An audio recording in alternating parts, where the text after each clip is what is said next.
तशरीफ फरमा। इस इंतखाबी जलसे के सदर मोहतरम हबीब कुरैशी साहब हमारे साथ मेहमान खुसूसी और खास तौर पर मौजूद हमारे भाई करीम कुरैशी साहब, दिल्ली से आए हुए नसीम सिद्दीकी साहब, हमारे रऊफ भाई, फैसल भाई, बब्बू भाई, मुस्तफा खान साहब, ताहिर भाई, प्रोफेसर सोहेल जली साहब, बुजुर्गों, नौजवान दोस्तों, मेरी माओ बहनों, मासूम बेटों बेटियों, अस्सलाम वालेकुम। आज मैं आपके बीच इस इंतखाबी जलसे में मुखातिब हूँ। ये मेरे भाषण से पहले, मेरी गुफ्तगू से पहले एक बात मैं कहना चाहता हूँ कि मैं मोहतरम करीम कुरैशी साहब, हबीब कुरैशी साहब और इनके तमाम साथियों का दिल की गहराइयों से शुक्रिया अदा करता हूँ। मैं इनका एहसानमंद हूँ क्योंकि गुज़िश्ता 10 साल से जिस पार्टी में मैंने खिदमात अंजाम दिए, उस पार्टी ने मुझे ठेंगा बताया, मेरे साथ नाइंसाफी की, मुझे 5 मिनट के लिए बात का वक्त नहीं दिया गया। बहरहाल इस मुश्किल हालात में इन दोनों भाइयों ने आगे बढ़कर मेरे कांधे से कांधा लगाकर इस जंग में साथ दिया। दूसरी बात, मैं मशहूर आलम दीन महाराष्ट्र के नहीं, बैन-उल-अक़वामी सतह के आलम दीन मौलाना मोहतरम आली जनाब सज्जाद नोमानी साहब का दिल की गहराइयों से शुक्रिया अदा करता हूं। आपको बता दूं, 2024 के पार्लियामेंट्री इंतखाबात में नरेंद्र मोदी ने एक नारा दिया था, अब की बार हम 400 से ज्यादा सीटें जीतेंगे। हमारे ये तड़पते हुए दिल रखने वाले आलम दीन, इन्होंने इंडिया गठबंधन बनाया। इंडिया गठबंधन बनाने में मौलाना मोहतरम सज्जाद नोमानी का नुमाया किरदार है। और आपने देखा कि अखिलेश यादव, आप पार्टी हो, राहुल गांधी हो या दूसरी पार्टियां हो, ये सब एक जगह आकर नरेंद्र मोदी को 240 पर सिमटा दिए। यही बात को आगे बढ़ाने के लिए महाराष्ट्र के असेंबली इंतखाबात में मौलाना ने इस फिक्र को आगे बढ़ाने के लिए कि हम समाजों में इत्तेफाक पैदा हो, फिस्ताई ताकतें, फिरका परस्त ताकतें, वो ताकतें जो भारत के संविधान को नहीं मानती है, वो ताकतें जो हिंदुत्व के नाम पर मुसलमानों पर, दलितों पर, आदिवासियों पर जुल्म करती है, उन ताकतों को सत्ता से दूर रखना। इसीलिए मौलाना मोहतरम ने 288 सीटों पर उम्मीदवारों की तायीद की है।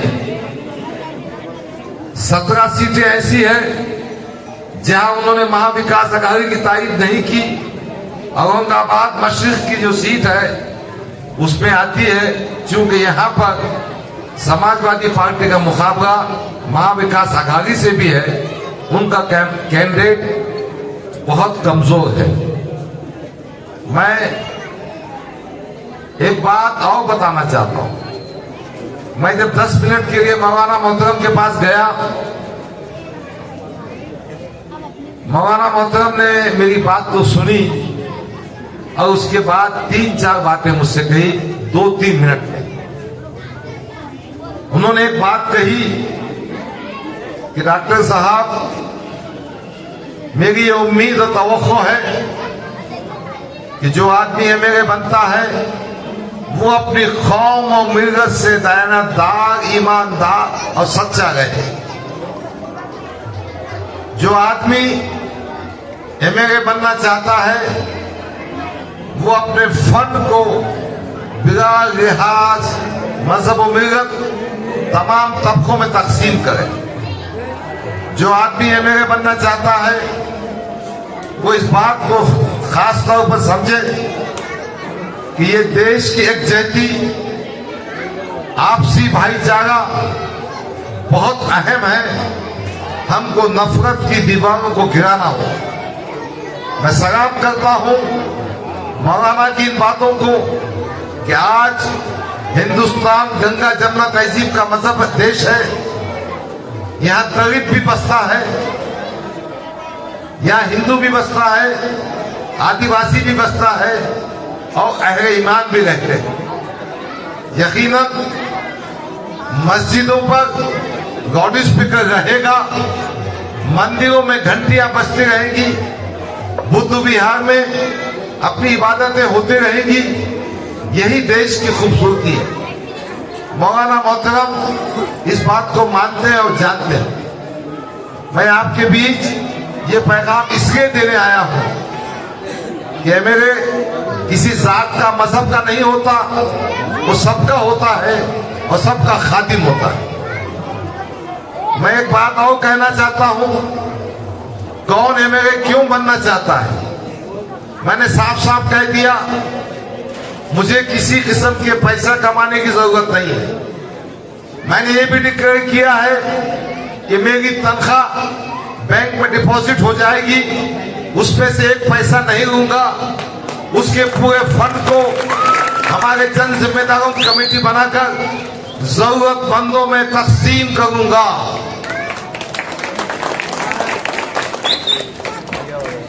हमारे एक दोस्त कह रहे थे कि एक उम्मीदवार है जो कभी खासदार हुआ करते थे, पैसे देंगे तो ले लो और वोट साइकिल को दे दो। अरे फुकटे की क्या बात कर रहे जी तुम? फुकट फुकटे का पार्टी है, कहीं की बात कर रहे तुम? और कहीं के पैसे आए उसके, क्या उसकी हैसियत है? मैं ये कहना चाह रहा था कि आपका एमपी हो या एमएलए हो, वो आपके दुख दर्द में बाजू कर गए। कभी हमारा सियासी इख्तिलाफ हबीब कुरैशी और करीम कुरैशी से था, मगर एक बात मैं उस वक्त भी कहा करता था कि ये दोनों भाई अपने समाज के सुख दुख में जुड़े हुए रहते हैं। मैंने वो दिन भी देखा कि अहमदनगर में एक एक्सीडेंट हुआ था, 2 बच्चे मौत के मुंह में जा चुके थे। ये दोनों भाई रात की आधी रात को उनकी राशियां गाने गए, उनकी तदफीन तक मेहनत करते रहे। मैंने ये भी देखा कि फजर की नमाज के बाद हबीब कुरैशी अपने महल में फिरता है। लीडर हो तो ऐसा,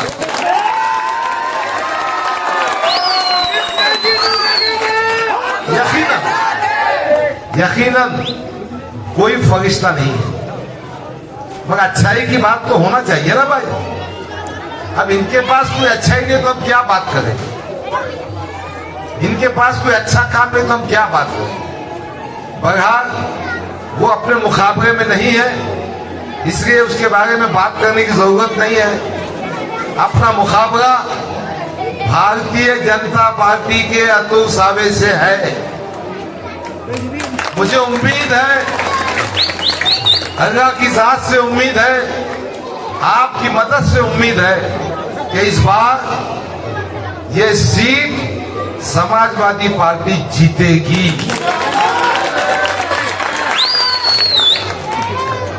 आपका ये भाई आपसे वादा करने आया है कि पुलिस स्टेशन का मामला हो या पुलिस कमिश्नर का मामला हो या पुलिस महकमे का मामला हो, मैं आपके साथ पूरी ताकत से खड़ा हूं।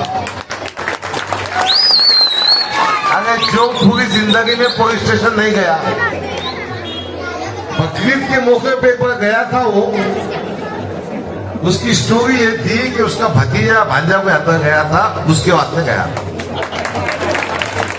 बिल्कुल मेरे भांजे भतीजे के बाद जाने की जरूरत नहीं, आप सब मेरे भांजे भतीजे।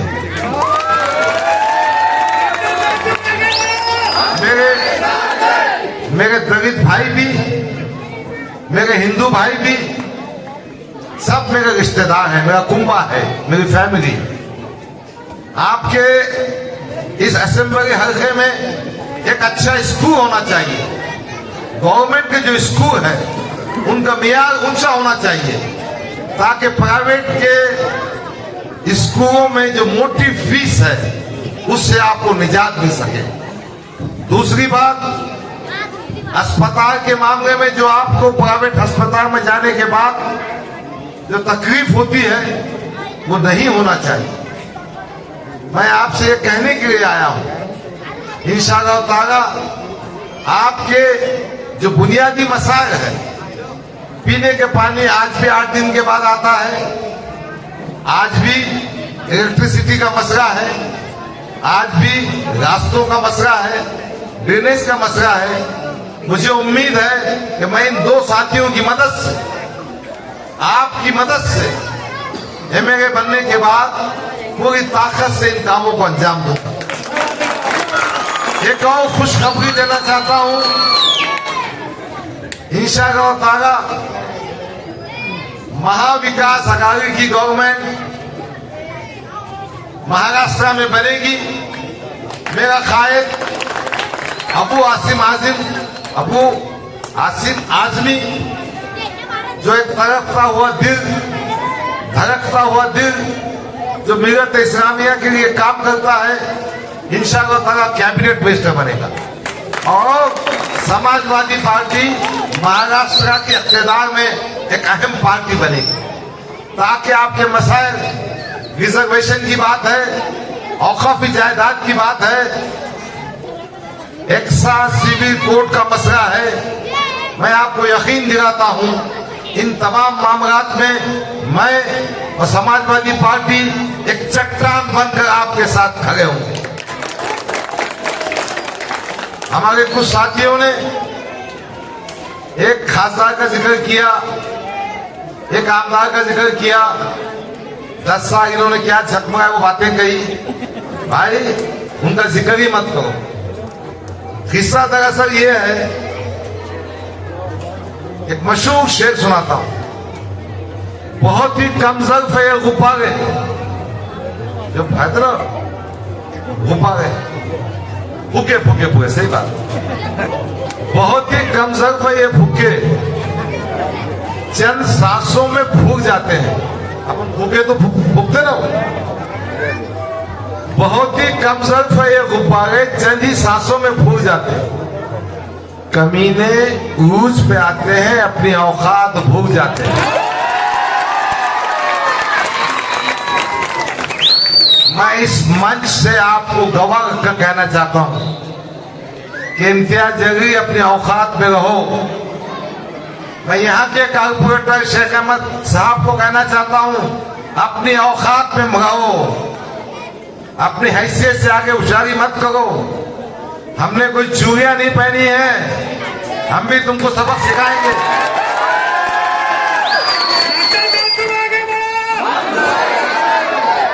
अभी तो मुख्यगार की इंतहा है। जब अबू आसिम आजमी का जलसा हुआ, हमारे दोनों भाई मौजूद थे, बब्बू भाई मौजूद थे, बाकी सब मौजूद थे। उस दिन मेडिकल स्टोर से नींद की जितनी गोलियां थी वो खत्म हो गई। मालूम हुआ कि वो आईजे का एक ग्रुप है, आईजे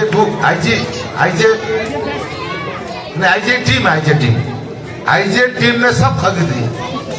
किसको पैखाने लग गए, किसको खया हो गए, किसको नींद नहीं आई। और आज सज्जाद नोमानी साहब के बयान के बाद क्या होगा मुझे मालूम नहीं, मगर एक बात है, ये पार्टी नाटक करने में बहुत स्पेशलिस्ट है, बहुत बड़ी नाटकी है। क्या मोहब्बत से स्टाइल बागा लगाएंगे, बालकनी में से हाथ बताएंगे। अब सियासी तौर पर जनाजा निकल रहा है तो हाथ में सराइन लगा के आ जाएंगे और फिर बोलेंगे मेरी कमर दुख रही थी, मैं अस्पताल में शरीक था, मैं आपके बीच आया हूं, वोट मांग रहा हूं। अभी तो एक बयान और चल रहा है कि इम्तियाज जलील साहब बोलेंगे मेरे को अटैक आ गया, मुझे वोट दो ताकि मेरी बीमारी अच्छी हो। यानी नाटक किए जाएंगे, बोखलाट पे बातें किए जाएंगे। एक हमारे छोटे कार्यकर्ता है नवीद भाई, उनको टेलीफोन पर धमकाया गया।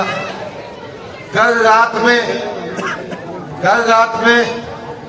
रात में हमारा जो छोटू चौक का कंपाउंड है वहां मैं मौजूद नहीं था। कुछ पुट्टा पार्टी ने इनके बहकावे में आकर कुछ गलत हरकतें की। मैंने पुलिस महकमे में शिकायत की, बाद में ये सोच कर माफ कर दिया कि बच्चे भी अपने हैं। इनका जो सरगना है, इनका जो बहकाने वाला है, उसको हम निपटेंगे और वोटों के जरिए निपटेंगे। मैं आपसे ये कहने के लिए आया हूं कि 20 तारीख को अपनी निशानी क्या है भाई? अपनी निशानी क्या है भाई? अपनी निशानी क्या है भाई? अपनी निशानी कौन से नंबर पर है? अपनी निशानी कौन से नंबर पर है? उस पर बटन दबाकर समाजवादी पार्टी को कामयाब कीजिए, आपकी उम्मीदों को कामयाब कीजिए। बताइए कि आप जिंदा कौम हैं, जिंदा कौम रहेंगे। आप सबसे यही गुजारिश, शुक्रिया, खुदा हाफिज, अस्सलाम वालेकुम। हमारे बीच है जनाब हबीब कुरैशी साहब, जनाब कलीम कुरैशी साहब का इस्तकबाल किया जाएगा। डॉक्टर अब्दुल गफ्फार कादरी साहब के हाथों हबीब कुरैशी साहब, कलीम कुरैशी साहब का इस्तकबाल किया जाएगा। अब्दुल रऊफ साहब समाजवादी पार्टी से आए हुए, इनका इस्तकबाल किया जाएगा। फैसल खान साहब शहर सदर, इनका इस्तकबाल किया जाएगा। बब्बू मुल्ला साहब का इस्तकबाल किया जाएगा। हाजी मजीद साहब का इस्तकबाल किया जाएगा। MK मुस्तफा साहब का इस्तकबाल किया जाएगा। मुन्ना भाई का इस्तकबाल किया जा रहा है।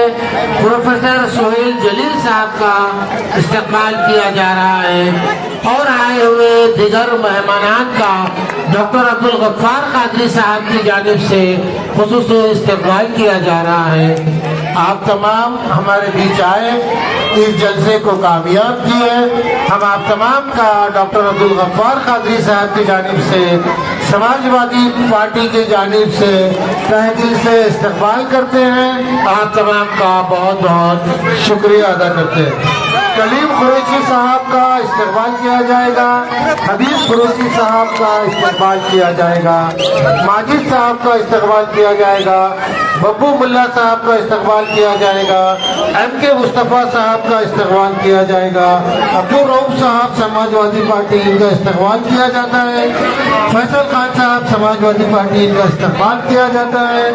तमाम शुरा का हम तहे दिल से इस्तकबाल। समाजवादी पार्टी के हर दिल अजीज उम्मीदवार, शहर औरंगाबाद की इज्जतमाब शख्सियत आली जनाब डॉक्टर गफ्फार कादरी साहब के प्रचार के लिए यहाँ पर स्टेज पर मौजूद आपके मोहल्ले की इज्जतमाब शख्सियत सदारत कर रहे हैं। हमारे 2014 में क्यों पैदा हुए?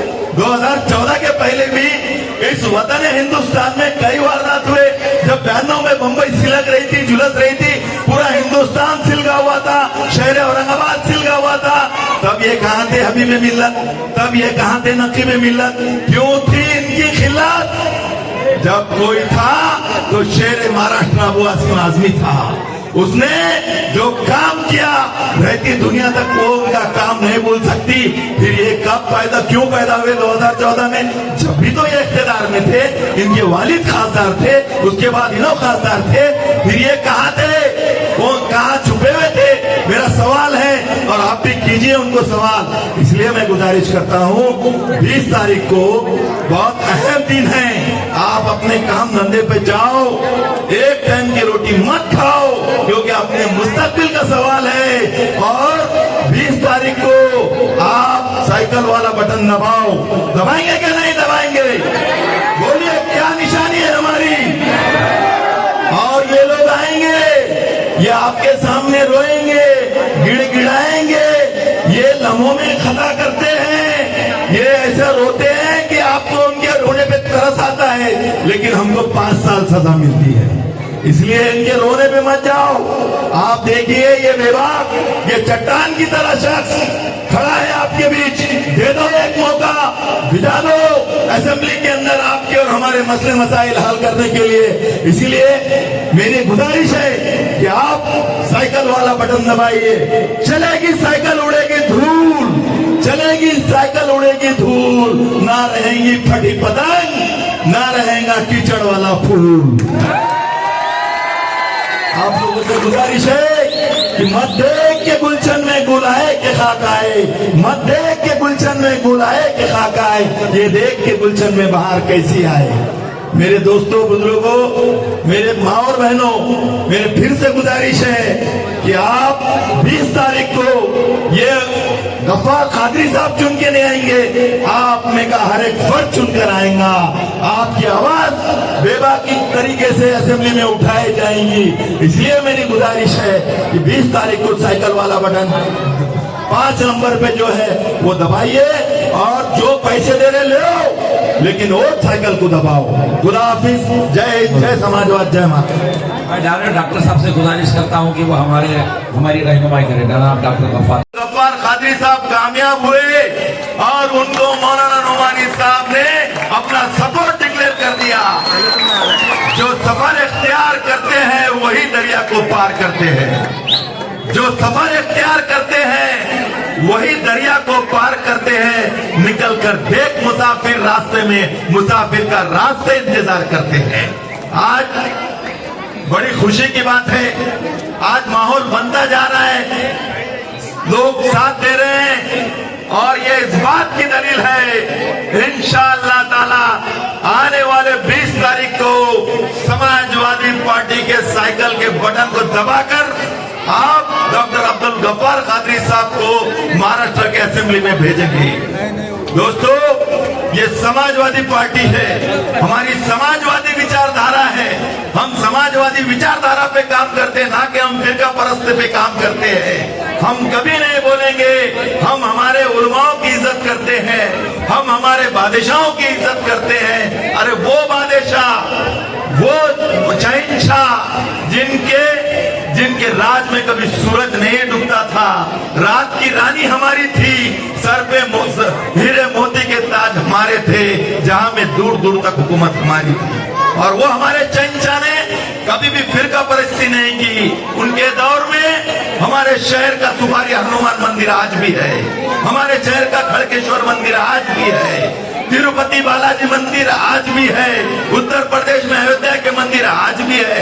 उस बादशाह के बारे में आप बोलते औरंगजेब आले गेले संपले, अरे ये आवाम भी बोल रही तुम्ही आमदार होते, खासदार होते, आले गेले संपले। आता नेक्स्ट आमदार हमसे डॉक्टर अब्दुल गफ्फार कादरी साहेब, और ये फिरका परस्त पार्टियों ने, ये फिरका परस्त ताकतों ने 2014 के बाद हमारा ये हाल करके रखा है। हम क्या खाए, हम क्या पहने, हमारे इबादत गायों की इबादत नहीं हो रही है, हमारे कुरान शरीफ जलाए जा रहे हैं। याद रखो, वर्क जलेंगे मगर आयत मुकद्दस को दुनिया मिटा नहीं सकती। हर एक हुर्फ महफूज है सीने में, इसे दुनिया मिटा नहीं सकती। और तुम हमको बोल रहे हैं वंदे मातरम बोलो, वंदे मातरम बोलो। अरे क्यों बोलो? क्या है वंदे मातरम का मतलब? वंदे मातरम का मतलब है इस सरजमीन की इज्जत करना, इस सरजमीन को बहुत एहतराम के साथ इज्जत करना। मेरा ये शेर सुनिए आप, मजहब के नाम पे जुल्म सितम हम नहीं करते, मजहब के नाम पे जुल्म सितम हम नहीं करते, वफा की आड़ में सियासत हम नहीं करते, और वतन के मिट्टी में जाते हैं तो गुस्ल करके वतन के मिट्टी को नापाक हम नहीं करते। और एक नुमाइंदा हमने चुन के दिया था, क्या किया? अरे तकब्बुर के परिंदे जमीन पे आ, ऊंचे उड़ान से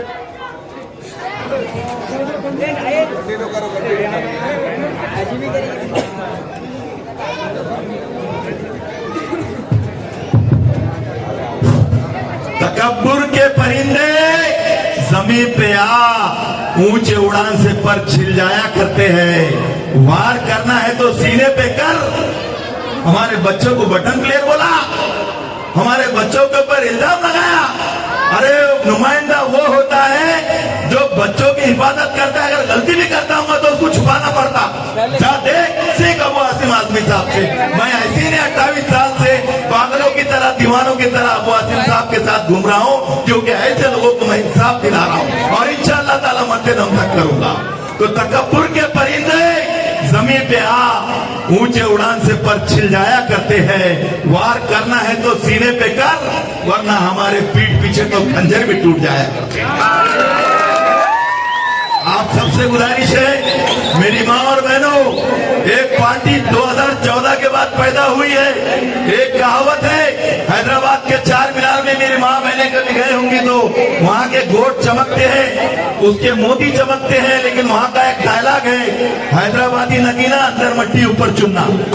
तो इनके बातों में मत आओ, हमारा मुस्तकबिल खराब हो। समाजवादी पार्टी के हमारे शहर अध्यक्ष फैसल खान साहब, हमारे मेहमान दिल्ली से आए हुए नसीम सिद्दीकी साहब और हमारे सोहेल सर, दोस्तों, बुजुर्गों, नौजवानों, घरों में बैठी हुई मेरी पर्दानशीन माँ और बहनों, खिलाफ लड़े ना लड़े मेरे भाई, अगर मैं हक के साथ हूँ तो असद साहब आप इब्लीस समझो, शैतान समझो, यजीद समझो, नमरूद समझो, फिरौन समझो, आप कुछ भी समझो, लेकिन मैं हक के साथ हूँ। मैं जानता हूँ कि मैं इब्राहिम अलैहिस्सलाम के नक्शे कदम पे हूँ। मैं जानता हूँ कि मैं मूसा अलैहिस्सलाम के नक्शे कदम पर हूँ। मैं जानता हूँ कि मैं इमाम हुसैन के नक्शे कदम पर हूँ। आपके फैसले से मुझे कोई फर्क नहीं पड़ता मेरे भाई। ये खामोश मिजाजी तुम्हें जीने नहीं देगी। इस जमाने में जीना है तो कोहराम मचा दो। आओ मेरा भाई, एक बार बुलंद आवाज में नारा लगाओ, एक एक हाथ खड़ा करके, नारे तकबीर, नारे तकबीर, नारे तकबीर। सोचो मेरे भाई, सोचो मेरे भाई, 5 मिनट और आपका लेकर मैं चला जाऊंगा।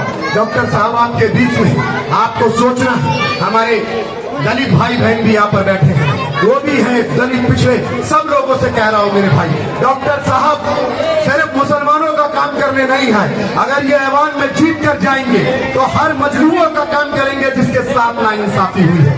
हर इंसान का काम होगा।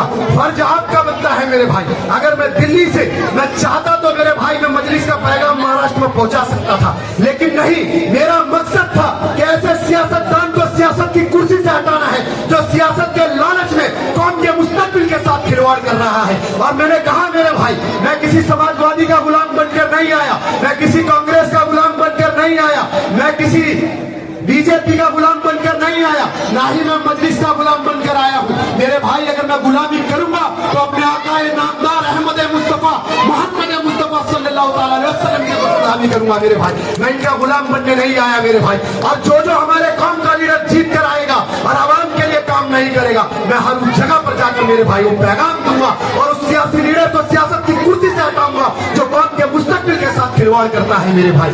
आज ये इत्तेहाद के नाम पर तुमसे वोट मांगने आएंगे मेरे भाई। कोई गलती मानेगा, कोई रोएगा। सोचना आपको है कि एक गलती से आपके 5 साल आने वाला मुस्तकबिल छीन लिया जाता है। एक गलती से इन मासूम बच्चों का मुस्तकबिल बर्बाद हो जाता है। एक गलती से इन गरीब आवाम का जो अस्पतालों में इलाज हो सकता है वो बर्बाद कर दिया जाता है। इस बार मेरे भाई गलती में मत आओ। एक बेबाक लीडर, एक बेबाक जुबान आपके बीच में है। मैं जानता हूं डॉक्टर साहब आपकी आवाज उठाएंगे मेरे भाई, मैं जानता हूं। और मैं जाते जाते अपने अल्फाजों से बताता जाऊंगा। मैं हर मंच से कहता हूं कि सुनो आरएसएस वालों, सुनो बजरंग दल वालों, सुनो विश्व हिंदू परिषद वालों, सुनो राम सेना, बंदर सेना, जो हम मुसलमानों को अपना गुलाम और इस मुल्क को अपने बाप की जागीर समझते हो। अगर मुसलमानों को गुलामी पसंद होती तो फलस्तीन का बच्चा बच्चा तलवीर और यहूद के टुकड़ों पर पलता, बैतुल मक़दस की मुकद्दस बेटी हाइफा के बाजारों में दिखती। लेकिन नहीं नहीं मेरे भाई, फलस्तीन का बच्चा बच्चा बेटी बेटी इस्राएली तोपों के आगे खड़े होकर ये नारा लगाते हैं, हक है हमारा आजादी, हम लेके रहेंगे आजादी। तू कैसे न देगा आजादी, तेरा बाप भी देगा आजादी। और मेरे भाई आजादी लेंगे। कोई हमारे पीछे खड़ा हो या ना हो मेरे भाई, मैं आपको बता रहा हूं, मैं डरने और घबराने वाला नहीं। मैं उस इलाके से आया हूं जहां पर हमारी आबादी नहीं है। मैं चारों तरफ से RSS बजरंग दल विश्व हिंदू परिषद से घिरा हुआ हूं, लेकिन मेरे अंदर एक जज्बात है कौम के लिए, एक जज्बा है, एक हौसला है। और जब तक हिम्मत है अपनी आवाज को बुलंद रखूंगा। कोई इम्तियाज जलील मेरी आवाज को नहीं दबा सकता, कोई अकबरुद्दीन ओवैसी साहब मेरी आवाज को नहीं दबा सकता, कोई असदुद्दीन ओवैसी साहब मेरी आवाज को नहीं दबा सकते। मेरे भाई, मेरे ख्वाबों को लूटा है किसी ने, मैं सबकी खामोशी पर मुश्तइल हूँ। मेरे लहजे में सच का वाकपन है, मैं अपनी कौम की जिंदा नस्ल हूँ, जिंदा नस्ल हूँ। मैं झोली फैला रहा हूँ मेरे भाई आपके आगे हाथ की। डॉक्टर साहब के लिए भरेंगे मेरी झोली को, हाथ खड़े करके बोलिए मेरे भाई। मेरे बड़े भी सुन रहे हैं, मेरे नौजवान भी सुन रहे हैं, एक एक हाथ खड़े करके वादा कीजिए मेरे भाई कि आप लोगों को 20 तारीख को घर से निकलकर डॉक्टर साहब को कामयाब करिए। बाखुदा बने अल्हम्दुलिल्लाह रब्बिल आलमीन। आवाज आ रही थी, अरे कौन सी वकार है, ये कौन सा सवाल है। लिबास है फटा हुआ, जिसमें है सीधा सीधा कटा हुआ, फिर भी है कटा हुआ। ये नूरे नबी का ऐन है, ये बिल यकीन हुसैन है। और मेरे भाई, जब इमाम हुसैन सजदे के हालात में गए तो इन यजीदियों ने उनके सर को कलम कर दिया और इमाम हुसैन ने कहा कि मैं यही तो पैगाम देने आया था उम्मत मुस्लिमा को। ये सर कट तो सकता है लेकिन किसी जालिम के आगे झुक नहीं सकता, और ये सर झुकेगा तो उस बात पर वो दिगार के आगे झुकेगा। मेरे भाई, हमारे अंदर हुसैनियत है, हम तो इंसाफ पे चलना जानते हैं। जिसके अंदर यजीदियत है वो आवाम के मसले और मसाइल को हल नहीं करता, जिसके अंदर यजीदियत है वो